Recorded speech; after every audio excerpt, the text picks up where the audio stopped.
ఈ గ్లోబుపై మూడొంతులు సముద్రమే. సముద్రంపై పట్టు సాధించకుండా ఏ దేశము గొప్ప శక్తిగా ఎదగలేదు.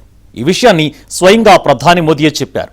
ఇప్పుడు మన దేశం అదే దిశగా అడుగులు వేస్తోంది. మారిటైమ్ రంగంలో అద్భుతాలు సృష్టిస్తోంది. 2047 నాటికి ఇండియన్ నేవీ స్వయం స్వావలంబన సాధించనుంది. సొంతంగా షిప్లు, జలాంతర్గములు తయారు చేసుకుంటోంది.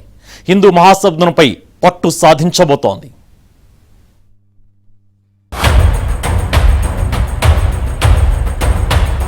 సముద్ర రంగంలో పట్టు సాధించకుండా ఏ దేశము గొప్ప శక్తిగా ఎదగలేదని, అభివృద్ధి, సంపద, భద్రత అన్ని సముద్రాలతోనే ముడిపడి ఉన్నాయని ప్రధాని నరేంద్ర మోదీ చెబుతుంటారు. రక్షణ పరికరాలు కొనుగోలు చేసే దేశంగా మిగిలిపోకుండా వాటిని ఉత్పత్తి చేసి ఎగుమతి చేసే స్థాయికి చేరుకుంటోంది ఇండియా. సముద్ర రంగంలో ప్రపంచ స్థాయి నిర్ణయాలు తీసుకునే శక్తిగా భారత్ అవతరిస్తుందని మోదీ స్పష్టం చేశారు. గత కొన్నేళ్లలో 40కి పైగా యుద్ధ, సర్వే నౌకలు, జలాంతరగాములు భారత నౌకదళంలో చేరాయని, మరో 45 నిర్మాణ దశలో ఉన్నాయని వెల్లడించారు. Stealth frigate INS Dunagiri, survey నౌక ఐఎన్ఎస్ సంశోధక్, జలాంతరగామి వ్యతిరేక యుద్ధ నౌక ఐఎన్ఎస్ అగ్రయన్ని మోదీ జాతికి అంకితం చేశారు. భవిష్యత్తులో సముద్ర రంగంలో భారత్ ప్రపంచ స్థాయి నిర్ణయకర్తగా మారుతుందని, ఆ దిశగా అడుగులు వేస్తామని పేర్కొన్నారు ప్రధాని మోదీ. సముద్రంపై ఆధిపత్యం వస్తే లక్షలాది మందికి ఉపాధి లభిస్తుందని, శత్రువులు మన దేశం వైపు చూసేందుకు భయపడతారు.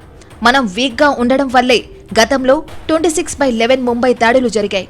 మన దేశంలో 11,000 కిలోమీటర్లకు పైబడిన తీరం, 23 లక్షల చదరపు కిలోమీటర్లకు పైగా విస్తరించిన ప్రత్యేక ఆర్థిక మండళ్లు, ప్రధాన భూభాగానికి సుదూరంలో ఉన్న ద్వీపాల భద్రత దేశానికి చాలా అవసరం. హిందూ మహాసముద్రంలో చైనా అడుగులు నానాటికి పెరుగుతున్నాయి. ఈ నేపథ్యంలో మన చుట్టూ ఉన్న సముద్రంపై పట్టు సాధించాల్సిన అవసరం ఉంది. ఈ ఏడాదిలో ఇప్పటికే దేశీయంగా తయారైన 4 యుద్ధ నౌకలను నేవీలోకి ప్రవేశపెట్టింది. మరో 2 నౌకలు చేరనున్నాయి. ఐఎన్ఎస్ మహేంద్రగిరి శత్రు రాడర్లకు దొరకకుండా బ్రహ్మోస్ క్షిపణులతో దాడి చేయగలదు. కిందటి నెలలో అందుబాటులోకి వచ్చిన ఐఎన్ఎస్ దునగిరి వైరిపక్ష జలాంతరగాములను వెంటాడగలదు. ఇలాంటి అత్యాధునిక యుద్ధ నౌకలే విశాల సాగరాన్ని శత్రు దుర్భేద్యం చేస్తూ త్రివర్ణ పతాకాన్ని సగర్వంగా రెపరెపలాడిస్తాయి. మన నౌకాదళంలో చిన్న పెద్ద కలిపి మొత్తం 145 వరకు యుద్ధ నౌకలు, సబ్మరైన్లు క్రియాశీలకంగా సేవలందిస్తున్నాయి. 2035 నాటికి ఈ సంఖ్యను 200కు చేర్చాలని భారత్ లక్ష్యంగా పెట్టుకుంది. ఒకప్పుడు యుద్ధ నౌకల కోసం విదేశాలపై ఆధారపడిన ఇండియా 2047 నాటికి అన్నిటినీ ఇక్కడే తయారు చేయనుంది.